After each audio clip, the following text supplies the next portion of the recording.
नमो ब्रह्मादिभ्यो ब्रह्म विद्या संप्रदाय कर्तृभ्यो वंशर्षिभ्यो नमो महद्भ्यः।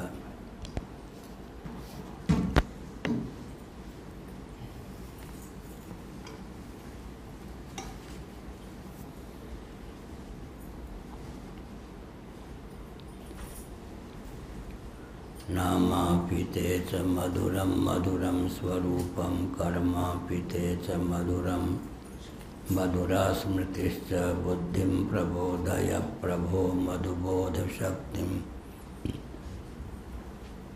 विद्यां प्रयच्छ परमां परिभावयामि। कोमलं कूजयन् वेणुं श्यामलोऽयं कुमारकः वेदवेद्यं परं ब्रह्म भासतां हृदये मम। कूजन्तं राम रामेति मधुरं मधुराक्षरम् आरुह्य कविताशाखां वन्दे वाल्मीकिकोकिलम्। निगमकल्पतरोर्गलितं फलं शुकमुखादमृतद्रवसंयुतं पिबत भागवतं रसमालयम्। मोरहो रसिका भुवि भावुकाः प्रणादपि सुनीचेन तरोरपि सहिष्णुना अमानिना मानदेन कीर्तनीयः सदा हरिः। नारायणाखिलगुरो भगवन्नमस्ते शिवाय नमः। शिवलिंगाय नमः। तन्मे मनः शिवसङ्कल्पमस्तु। नारायण।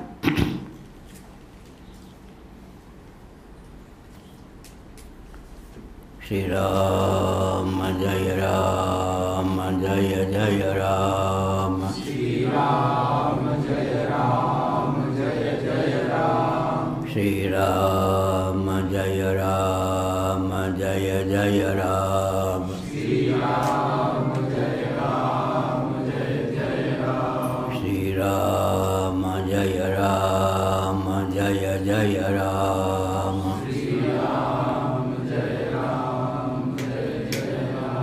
धर्म की अधर्म का प्राणियों में विश्व का गौ माता की गोहत्या भारत सर्वभूत हृदय धर्म सम्राट श्री स्वामी करपात्री जी महाराज की। श्री जगन्नाथ महाप्रभु की। श्री बलभद्र महाप्रभु की। भगवती सुभद्रा देवी की। हर हर महादेव। गोविंद जय जय गोपाल जय जय। गोविंद जय जय गोपाल जय जय। राधा रमण हरि गोविंद जय जय। राधा रमण हरि गोविंद जय जय। श्री कृष्ण गोविंद हरे मुरारे। श्री कृष्ण गोविंद हरे मुरारी। हे नाथ नारायण वासुदेव। हे नाथ नारायण वासुदेव। गोविंद जय जय गोपाल जय जय। गोविंद जय जय गोपाल जय जय। राधा रमण हरि गोविंद जय जय। राधा रमण हरि गोविंद जय जय। श्री वृंदावन विहारी लाल की जय। श्रावण शुक्ल द्वितीया के दिन पूज्य गुरुदेव का जन्मदिन है। अभी से उसकी तैयारी करें, अच्छा उत्सव हो, प्रवचन हो। पूरे भारत से अन्य महानुभाव भी पूज्य गुरुदेव के संबंध में कुछ भाव व्यक्त करें। श्रीमद्भागवत सप्तम स्कंद अध्याय 8 श्लोक 45।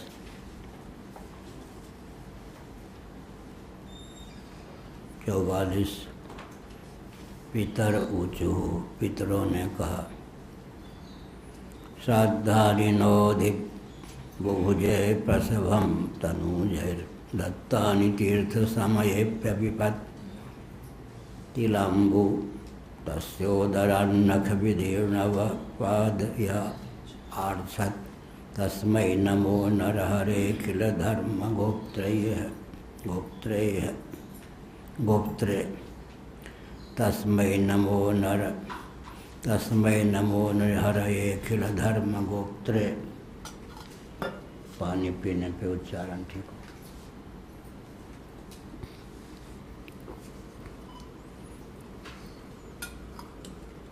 अखिल धर्म गोप्त्रे,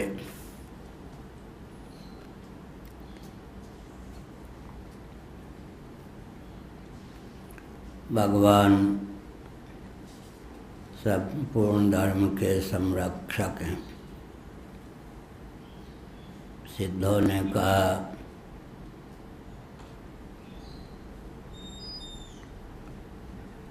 नृसिंह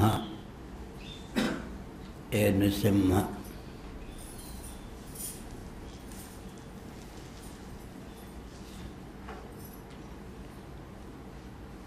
हिरण्यकश्यपु दुष्ट था, इसने योग और तप के बल पर हमारी योग सिद्धियों को छीन ली थी। अपने नखों से आपने घमंडी को फाड़ डाला। हम अत्यंत विनम्र होकर आपके श्री चरण कमलों में नतमस्तक हैं, आपको नमस्कार करते हैं।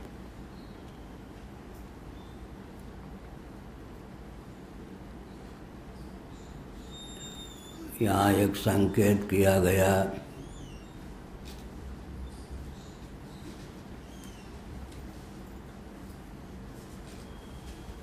योग तपो बलेन,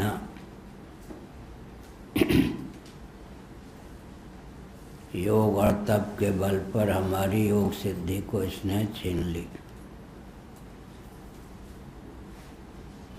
दो प्रकार से अर्थ हो सकता है। योग और तप के बल पर इसने इतनी सिद्धि प्राप्त कर ली, इसकी सिद्धि के सामने हमारी सिद्धि का कोई महत्व ही सिद्ध नहीं हुआ। दूसरा अर्थ इस प्रकार भी हो सकता है कि इसमें अद्भुत योग का बल था, सिद्धि का बल था, तपस्या के कारण हमारे तप और योग के बल पर जो हमको सिद्धियां प्राप्त थी उनको कर्षित कर लिया। जैसे कोई मांत्रिक मंत्र बल से वाहिनीनिष्ठ अग्निनिष्ठ दाहिका शक्ति को कर्षित कर ले, अग्निदायिका शक्ति विहीन हो जाए, ऐसे घमंडी असुर को आपने मार डाला। जो स्वभाव से दुष्ट होता है वह कहीं योग और तप का आलंबन भी ले, योग और तप के प्रभाव से विविध सिद्धियों को प्राप्त भी कर ले, फिर भी दैवी संपद संपन्न व्यक्तियों के लिए कंटक ही सिद्ध होता है। देवताओं के अपकर्ष में ही उसके योग और तप का उपयोग और विनियोग होता है। सिद्धा ऊचु, सिद्धि का रहस्य क्या है यहाँ बताया गया। योग तपो बलेन, योग और तप के द्वारा व्यक्ति के जीवन में सिद्धि की प्रतिष्ठा होती है। योग और तप योगमय तपोमय जीवन हो तब सिद्धि जीवन में प्राप्त होती है। सिद्धि का मूल है योग और तप।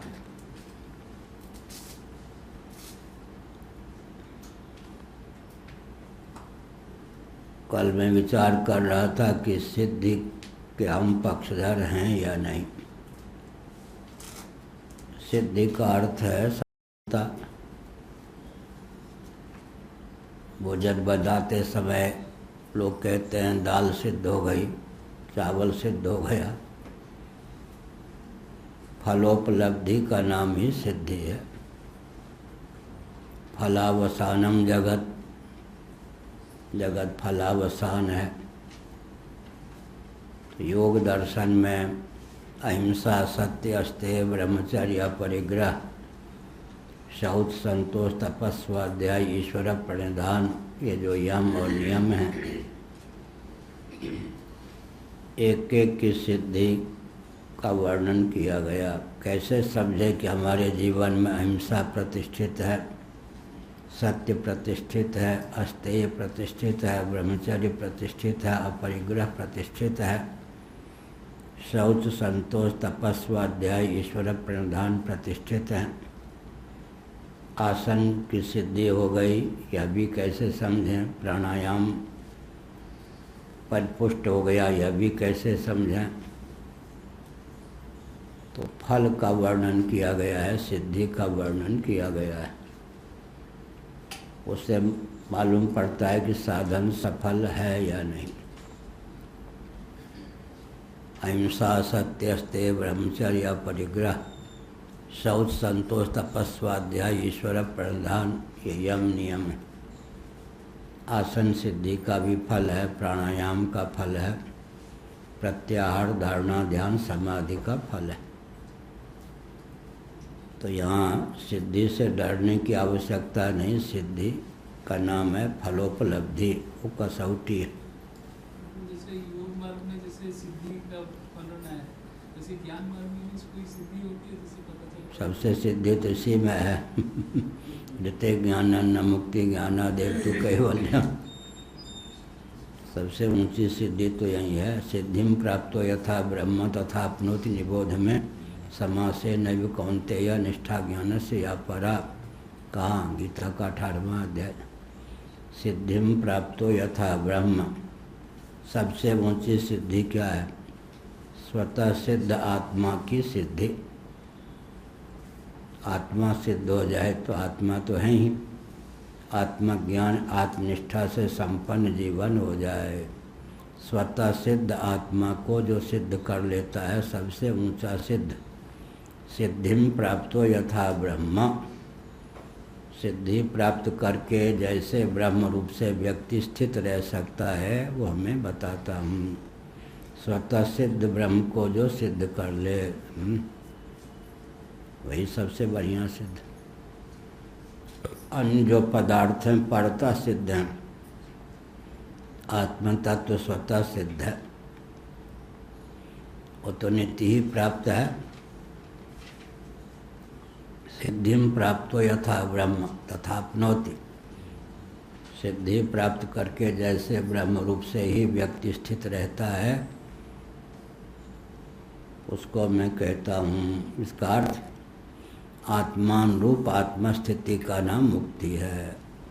मुक्ति हित्वा अन्यथा रूपम स्वरूपेण व्यवस्थिति ही, अन्यथा रूपम हित्वा स्वरूपेण व्यवस्थिति मुक्ति।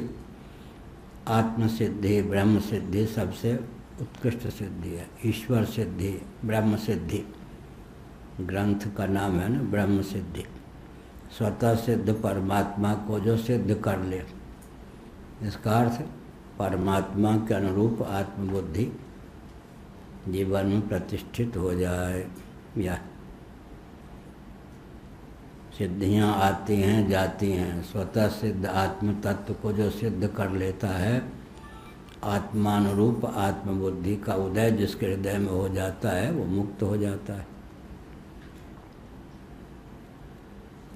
योग तपो बलेना, बहुत बढ़िया। सिद्धि का मूल है योग और तप। जीवन में योग बल हो, तपोबल हो, तब सिद्धियां प्राप्त होती हैं। इसने ऐसी सिद्धि प्राप्त की थी कि हमारे जीवन में जो सिद्धियां थी योग और तप के बल पे, उसको इसने कर्षित कर ली। हम सिद्धि विहीन हो गए, या इसकी सिद्धि के सामने हमारी सिद्धि अत्यंत तुच्छ सिद्ध हो गई। दोनों प्रकार से अर्थ कर सकते हैं। तो सिद्धों को सिद्धि की चिंता एक एक करके, यहाँ जो है ब्रह्मोवाच श्री रुद्र उवाच इंद्र उवाच ऋषय ऊचु पितर ऊचु सिद्धा ऊचु विद्याधरा ऊचु। जिनके जीवन में जो विशेषता है, जिस विशेषता के कारण जिनकी ख्याति है, उसका इसने अपहरण कर लिया। लेकिन मारे जाने पर सबके सब प्रसन्न हो गए। ब्रह्मा जी सबसे पहले प्रसन्न हुए, क्योंकि वरदान इन्होंने दे रखा था। श्री रुद्र उवाच, भगवान रुद्र भी प्रसन्न हो गए, इंद्र भी प्रसन्न हुए, ऋषि भी प्रसन्न हुए, पितर भी प्रसन्न हुए, सिद्ध भी प्रसन्न हुए। इसका मतलब इसने सबको तिरोहित कर रखा था, इतना उपद्रवी था। तो योग और तप के कारण जो अपनी ख्याति प्राप्त करता है, अन्यों का मान वर्धन करता है, वो सबके लिए कंटक सिद्ध होता है। आपने कृपा करके इसको मारकर हम सबको निष्कंटक बना दिया, यह अभिप्राय।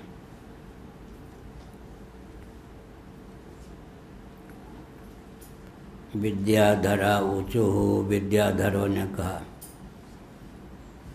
विद्या को धारण करने वाले विद्याधर, योनि विशेष सिद्धों की भी प्रजाति होती है, पितरों की भी, ऋषियों की भी, ऐसे विद्याधरों की भी। विद्यां पृथक धारणयानुराधाम न्यसेदज्ञो बलवीर्य दीप्तः।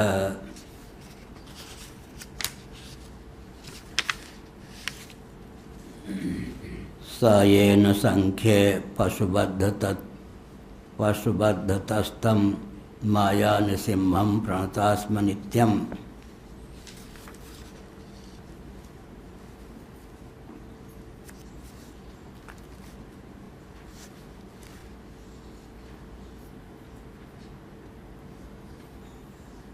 यहाँ अज्ञः बलवीर्य दीप्तः, दूसरी पंक्ति, अज्ञः बलवीर्य दीप्तः, या अज्ञ नादान मूर्ख बल और वीर से दीप्त था, बल और वीरता के घमंड में चूर था। जीवन में बल चाहिए, पराक्रम चाहिए,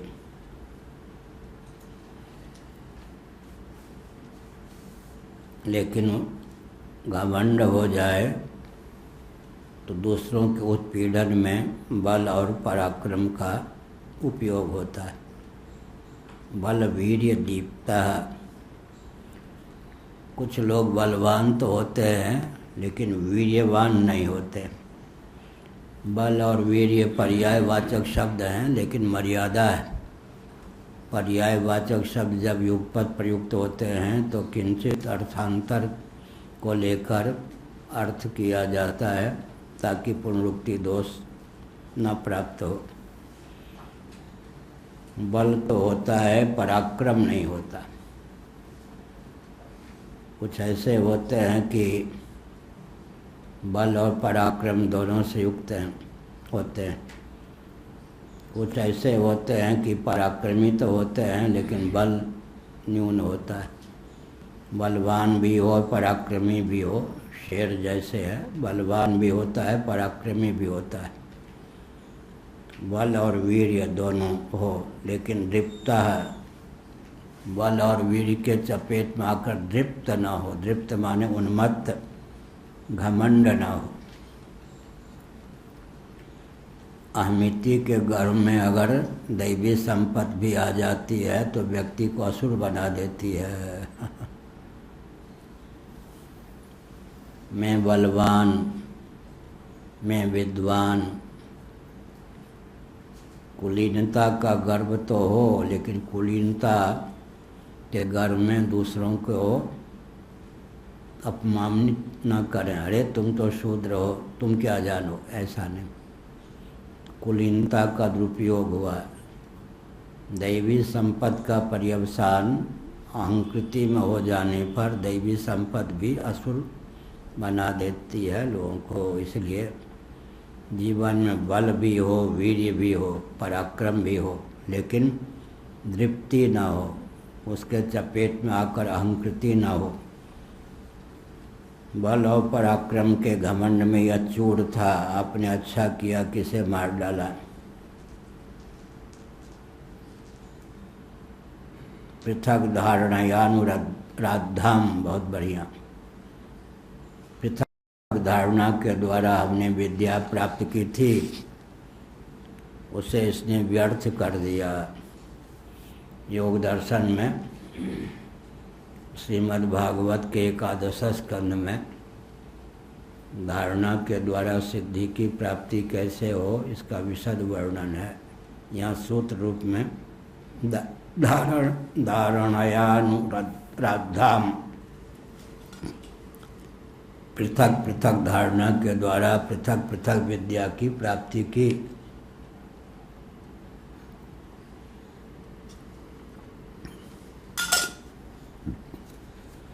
सिद्धि का मूल क्या है?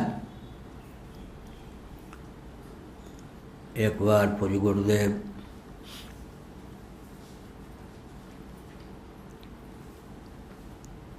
भ्रमण करने गए कार से, काशी की घटना है। ड्राइव करने वाले थे चालक, पूज्य गुरुदेव थे, मैं था। पूज्य गुरुदेव पीछे की सीट पर बैठे थे, ड्राइव करने वाले तो आगे होते हैं। मैं महाराज की ओर मुख करके ऐसे था। पूज्य गुरुदेव ने कहा कि सिद्धि का रहस्य क्या है, बताओ। हमने उत्तर दिया तो बहुत आशीर्वाद दिया, प्रसन्नता व्यक्त की। मन में तदाकारता की योग्यता प्राप्त है। विषयान् ध्यायतश्चित्तं विषयेषु विसज्जते माम् अनुस्मरतश्चित्तं मय्येव प्रविलीयते। तदाकार होना मन का स्वभाव है। जिसमें जो दिव्यता है, तदाकार होकर के मन उस दिव्यता को अपने में भी कर्षित करने में समर्थ है। वहाँ तो दिव्यता रहेगी, लेकिन भावना की प्रगल्भता के बल पर वह दिव्यता भावना करने वाले के मन में सन्निविष्ट हो जाएगी। और एक है किसी के जीवन में कोई दिव्यता है, ऐसा योग बल तपोबल की धारणा के द्वारा उसके जीवन से वो दिव्यता कर्षित कर लें, अपने जीवन में प्रतिष्ठित कर जाए। दोनों प्रकार की धारणा होती है। मन में तादात्म्यापत्ति के बल पर बहुभवन सामर्थ्य है, तो जिसमें जो दिव्यता है उस दिव्यता की धारणा करने पर व्यक्ति के मन में उस प्रकार की दिव्यता का सन्निवेश हो जाता है। तो दोनों ढंग से अर्थ हुआ। विद्या और तप के बल पर इसने हमको बौना बना दिया, एक अर्थ यह है। इसकी विद्या और इसके तप के सामने हम झक मारने लग गए। लेकिन विद्या और तप का उपयोग दूसरे को नीचा दिखाने में हो तो व्यक्ति असुर हो जाता है। किसी को यह भी नहीं कहना चाहिए कि दम कम हो तो मुझसे शास्त्रार्थ कर लो, ऐसा भी नहीं कहना चाहिए। फिर क्या होता है, ऐसा कहने पर अंतिम दिनों में प्रज्ञा शक्ति लुप्त हो जाती। अहंकार के वशीभूत होकर किसी को कोई चुनौती न दे। अपने जीवन में दिव्यता कितनी भी हो, अहमिति के गर्भ में किसी को चुनौती न दे। यह अज्ञ हिरण्यकशिपु ने बल और पराक्रम के घमंड से चूर होकर हम लोगों को कुछ गिना ही नहीं। विविध धारणाओं के द्वारा विविध विद्या प्राप्त की थी, उस सबको इसने कर्षित कर ली। किस प्रकार की धारणा से किस प्रकार की सिद्धि प्राप्त होती है, योग दर्शन के विभूतिपाद में और श्रीमद् भागवत के एकादश स्कंध में अष्ट सिद्धियों का वर्णन है, वहाँ इसका प्रकार प्राप्त है। इसने व्यर्थ कर दिया। आपने इससे युद्ध किया, यज्ञ पशु के समान इसे आपने नष्ट कर डाला, मार डाला।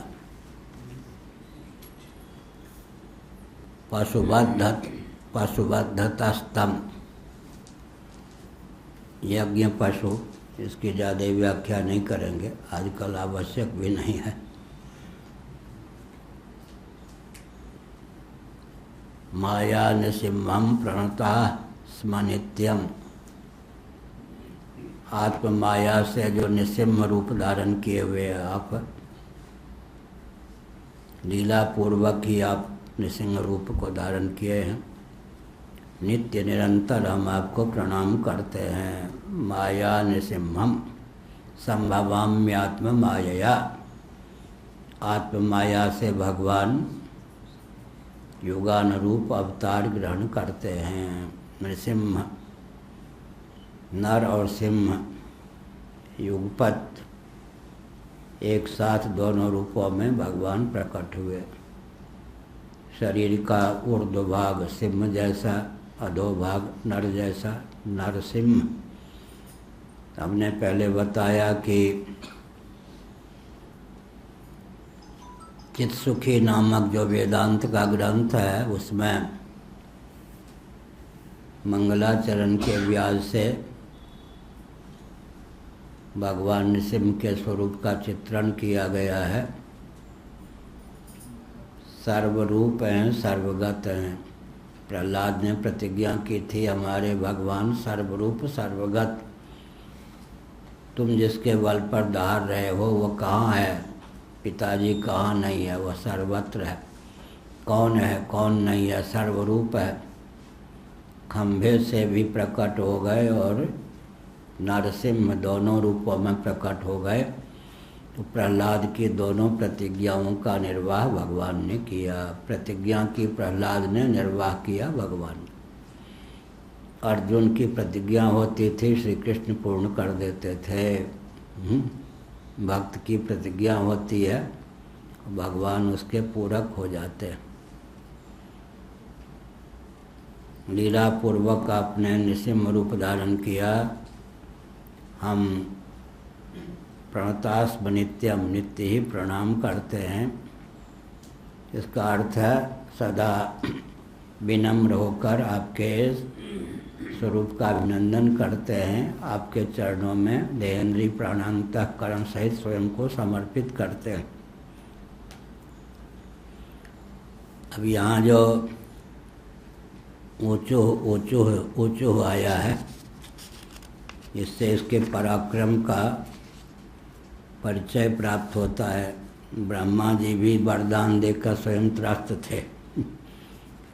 भगवान रुद्र को भी इसने त्रस्त कर रखा था, इंद्र को भी, ऋषियों को भी, पितरों को भी, सिद्धों को भी, विद्याधरों को भी, और नागा ऊँचो, नागों ने कहा, नागों को भी। हाँ, बहुत विचित्र ही था।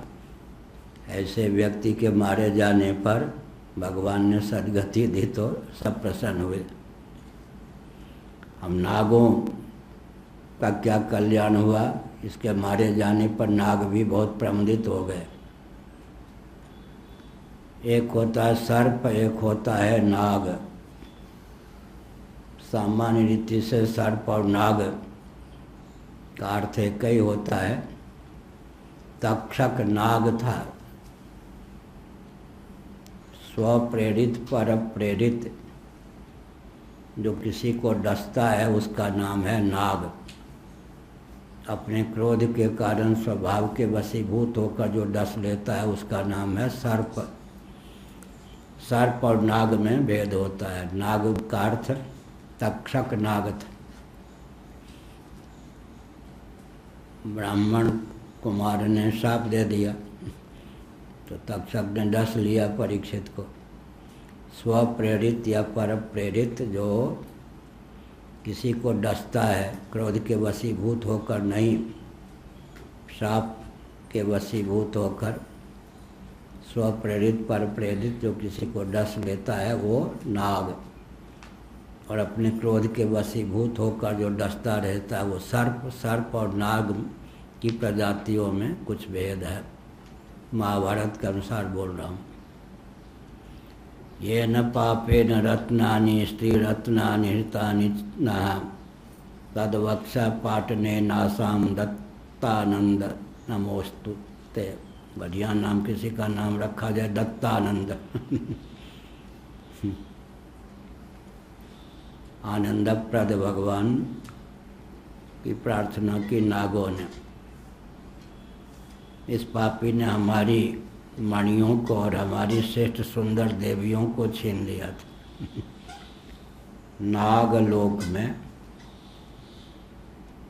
इच्छा रूप धारण करने वाले होते। नागिन, नाग की पत्नियां भी बहुत सुंदरी दिव्य होती हैं।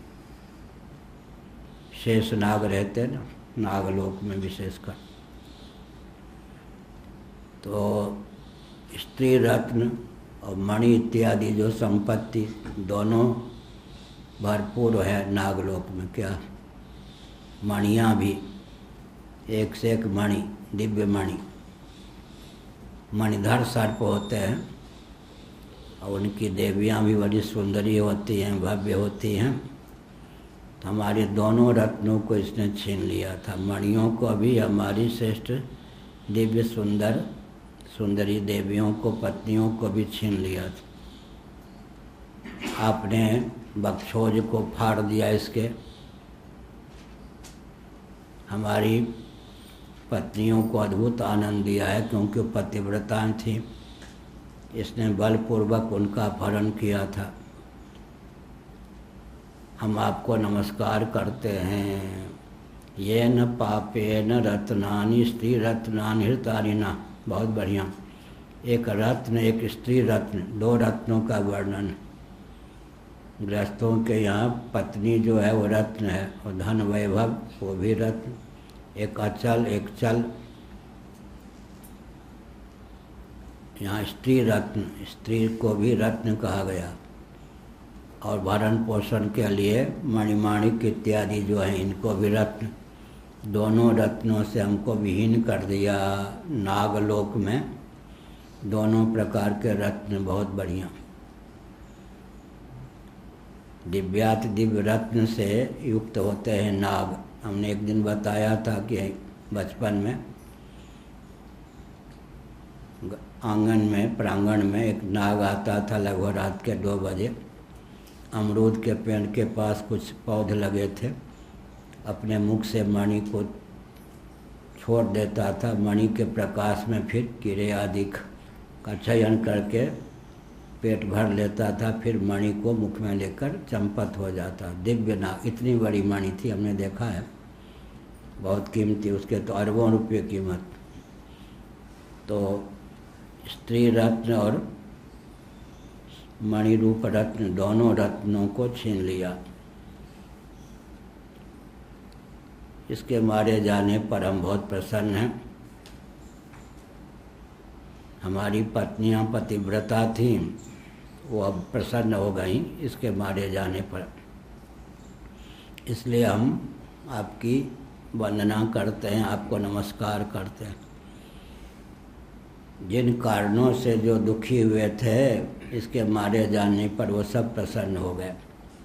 रत्न और स्त्री रत्न दोनों से विहीन कर दिया था नागों को किसने? हिरण्यकशिपु ने। इसके मारे जाने पर वो भी प्रसन्न हो गए।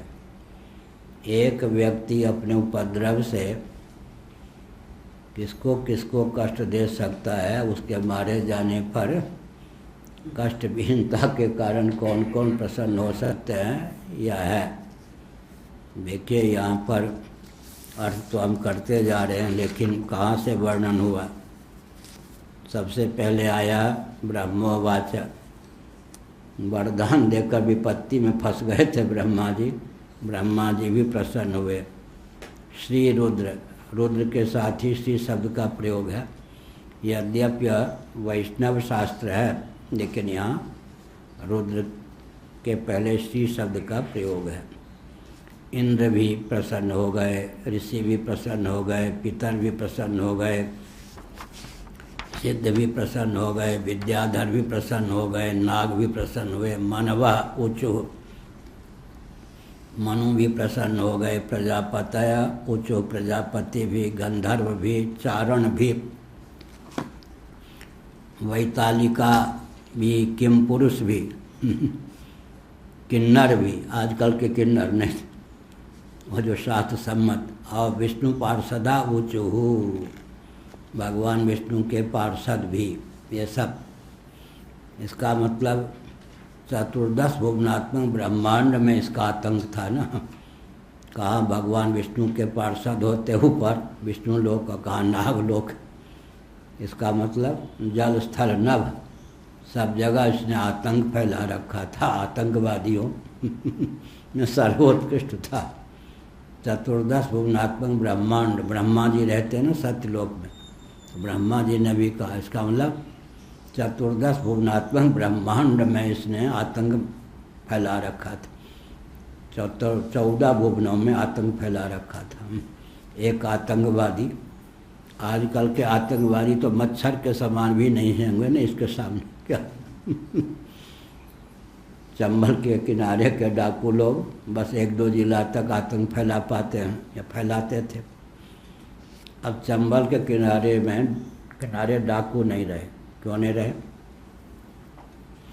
मध्य प्रदेश और उत्तर प्रदेश की सरकार का ध्यान गया बहुत साल पहले, जब मैं वृंदावन में रहता था। उन डाकुओं के गुरु, उनको सन्मार्ग पर ले जाने वाले सुखानंद जी महाराज हमारे पास आते थे। डाकुओं के सरदार लोग भी आते थे। हम डाकू नहीं थे, लेकिन उनके जीवन में परिवर्तन हुआ, डाका डालना बंद कर दिया चंबल के किनारे।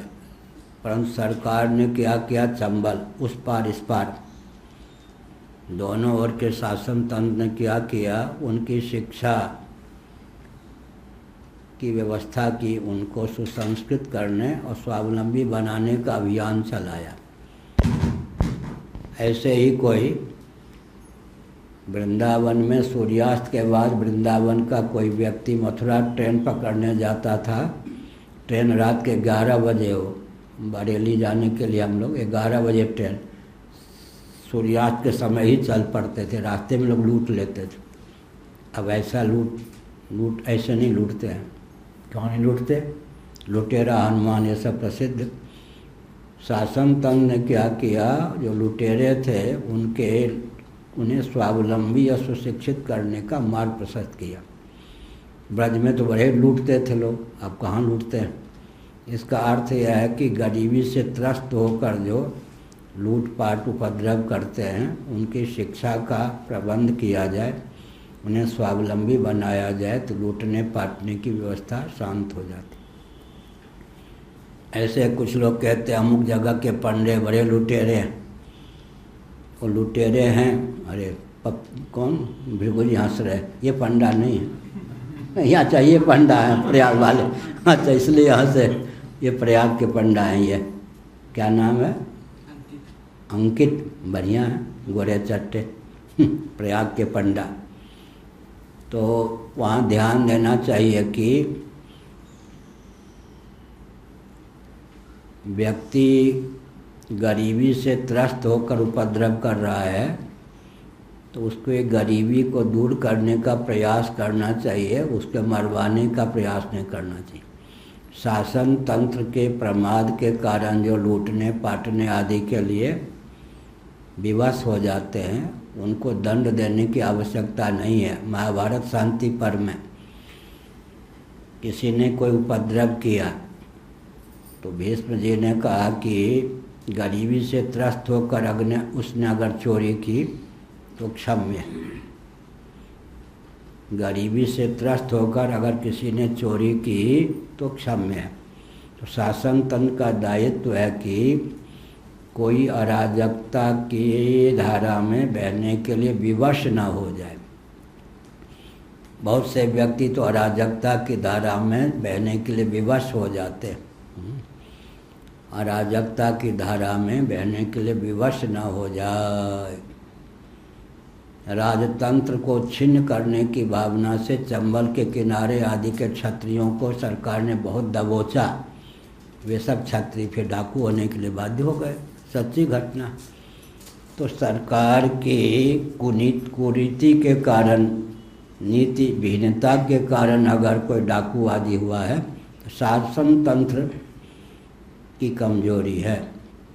अगर कोई आसुरी वृत्ति के कारण डाकू आदि है तब तो दंड का पात्र है। परिस्थिति अगर किसी को चोरी आदि के लिए मजबूर करती है तो शासन तंत्र ही दंड का पात्र है। हाँ, शासन तंत्र ऐसी व्यवस्था करे, भूखा क्या नहीं करता, मरता क्या नहीं करता। तो महाभारत में आया है, अगर किसी ने कोई चोरी की, चोरी के मूल में उसकी गरीबी सन्निहित है तो शासन तंत्र को उसे दंड नहीं देना चाहिए। स्वावलंबी बनाने का उपक्रम बनाना चाहिए। पेट भूख की मार तो सबको परेशान करती भूख की मार। तो हम 2 दिनों के भूखे थे और बद्रीनाथ की यात्रा कर रहे थे। चला जाता नहीं था, तलवे से रक्त बह रहे थे, नंगे पांव तो था ही। तो एक केले के बाग किसी का होगा, उसमें इतने इतने छोटे छोटे केले लगे होते हैं, पुष्ट नहीं, बंदर ने या किसी ने तोड़ दिए थे वो। तो एक यात्री था, उसका मजमा लगाते थे, लोग प्रसन्न होते थे। अब ढोलक है, तबला है, किसको सुनावें, क्या गीत करें, क्या नाचें, सबकी जीविका बंद। कोरेना देवी ने तो बन सिंह नहीं, हिरण्यकशिपु का ही रूप धारण कर रखा है। हम नाचने वाले, गाने वाले, अभिनय करने वाले, संगीत सुनाने वाले सेवक हैं आपके, इनकी भी आवश्यकता।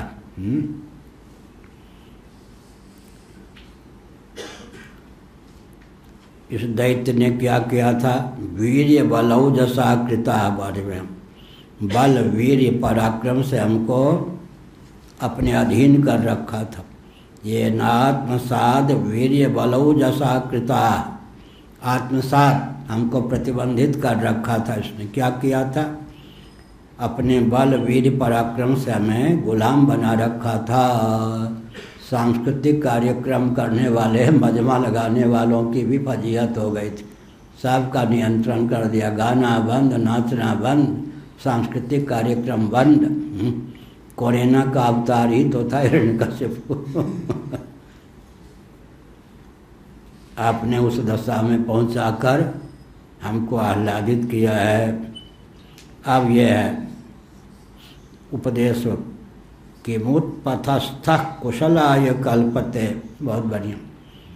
उत्पथ कुमार्गामी, कुमार्ग से चलने वाले का भी क्या कभी कल्याण हो सकता है? 4 दिनों की चांदनी फिर अंधेरी रात, यही हुआ। कुमार्गामी का कभी कल्याण हो सकता है कि मुत्पथस्थ कुशलाय कल्पते। क्या उत्पथ, जिस मार्ग से नहीं चलना चाहिए उस मार्ग से चलने वाले का कभी कल्याण होता है?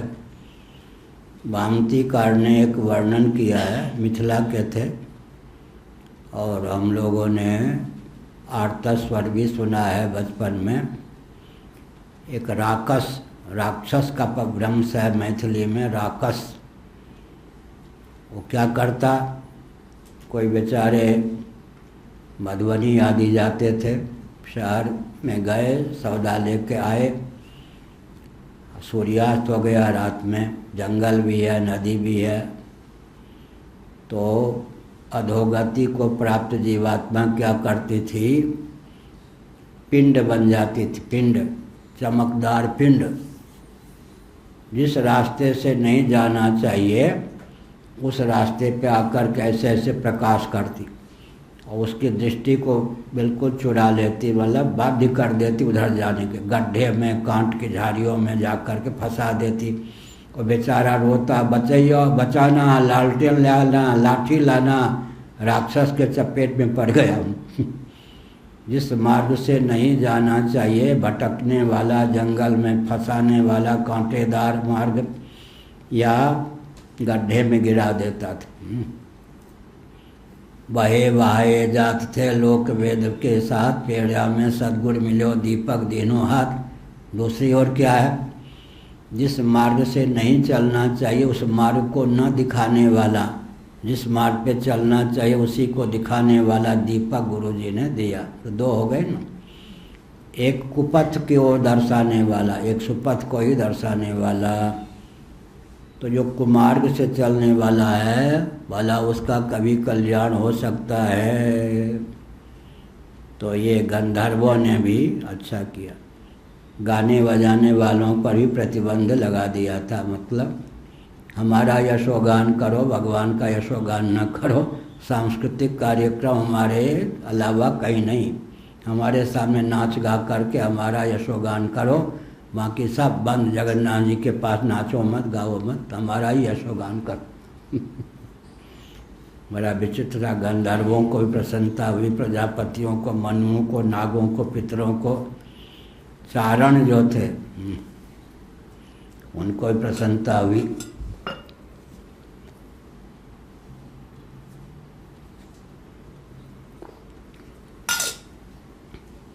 तो विचार करना चाहिए एकांत में, हमारे शरीर छूटने पर कितनों को प्रसन्नता होगी। दुष्टों को प्रसन्नता होगी या सज्जनों को प्रसन्नता होगी, विचार करना चाहिए। चारणों ने कहा, हरे तवंग्रि पंकजम भवापवर्गमाश्रिता यदेश साधुरित सयस्त्वया सुरः समापिता। एक एक श्लोक है, बहुत बढ़िया।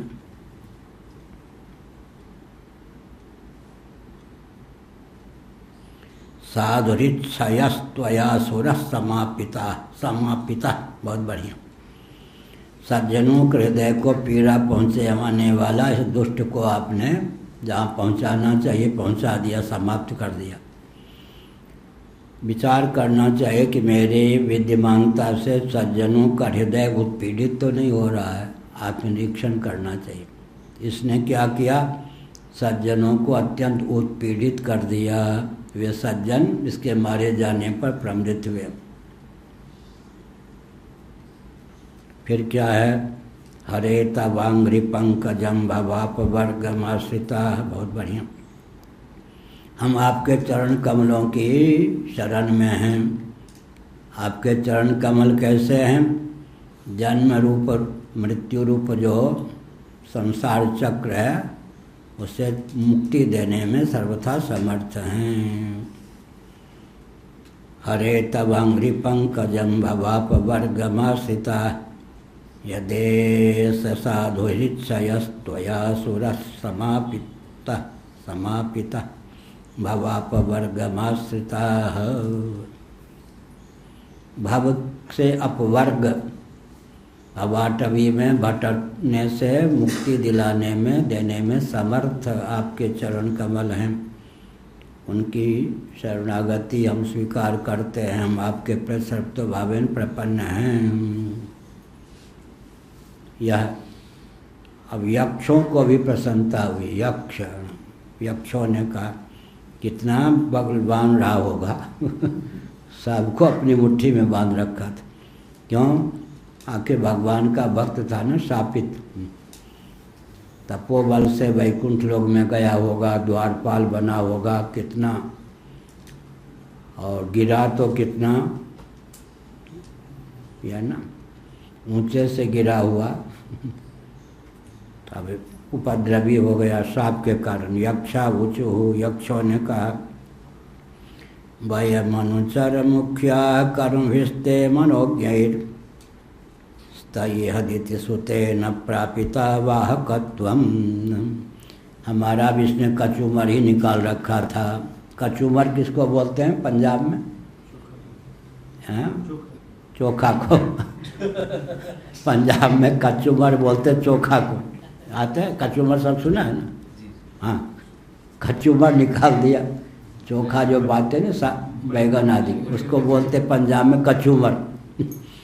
और लोग में कहते कचूमर निकाल दी, हमारी दुर्दशा कर दी कचूमर। नैमिष वाले महाराज कहते थे बड़ा बनोगे, बड़ा बड़ा पाते हैं ना, वो देखो उड़द से लेकर बड़ा बनने तक कितनी घाटी बेचारे को पार करनी पड़ती है। इतना पीसो, ये करो वो करो, तब बड़ा बनता है। बड़ा बनना कोई सामान्य है? बड़ा बनने की प्रक्रिया देखो, बड़ा पाते ना, बड़ा बेचारे को कितना कष्ट मिलता होगा, तब बड़ा बनता है।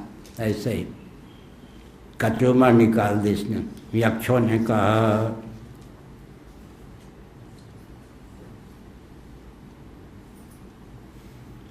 बहुत बढ़िया। वयम अनुचर मुख्या कर्मभिस्ते मनोज्ञ। कर्म भी अपने उत्तम कर्मों के फलस्वरूप आपके सेवकों में प्रधान हम गिने जाते हैं। यक्ष, यक्ष यजनीय, बहुत बढ़िया। अपने श्रेष्ठ कर्मों के कारण इस हिरण्यकशिपु ने हमें क्या काम किया मालूम है? वाहकत्वम, पालकी ढोने का काम दे दिया। जैसे वो नहुस हो गया था ना, वो विकृत, ऐसे हिरण्यकशिपु ने हमें अपनी पालकी ढोने का काम सौंप दिया। ये बढ़िया है।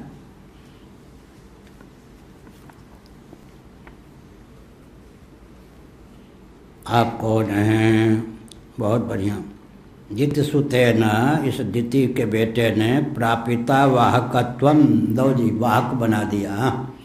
चरवाहा भी नहीं, इसके पालकी ढोने में हम लोग लगा दिए गए। सतुजन परितापम तत्कृतम जानता ते नरहर उपनीत पंचताम पंचविंश। बहुत बढ़िया। पंचताम पंचविंश, प्रकृति के नियामक परमात्मा भगवान है।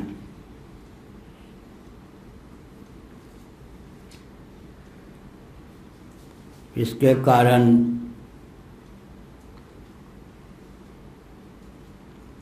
जो हम लोगों को कष्ट प्राप्त हो रहा था, आपने से मारकर हमें प्रबंधित कर दिया।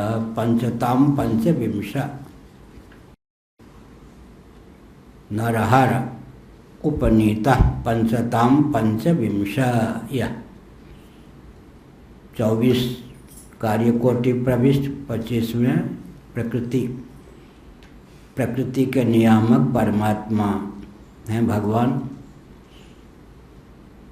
इसके कारण जो आपके आश्रित हम हैं, हमको कष्ट हो रहा था, उससे त्राण मिल गया, वो भी प्रसन्न हो गए।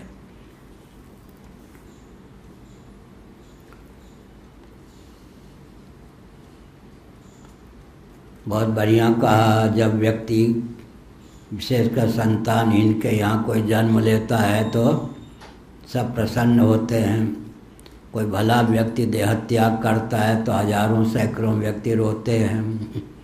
जन्मो तो हंसाओ, रोओ तो रुलाओ, मरो तो रुलाओ, हाँ, और मरो तो हजारों के प्रसन्नता में हेतु बनो। यह ऐसा था। इसके मरने से 14 भुवन में जो भी दैवी संपत्ति संपन्न महानुभाव थे, सब प्रसन्न हो गए।